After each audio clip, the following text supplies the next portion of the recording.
Hello guys, I'm just going to show you the build up of our snow here. I just don't know when to start. So this is how thick our snow here guys, mga kabayan.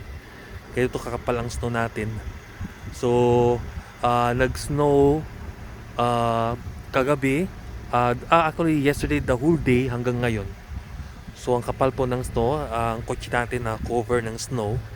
Then our van is also covered with snow. And I should start shoveling guys or else I won't be finished kasi it will be snowing the whole time.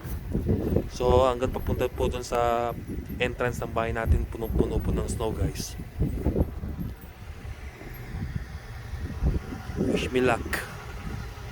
Guys, I'm wearing my toque. Then I also have my jacket here. I do layering.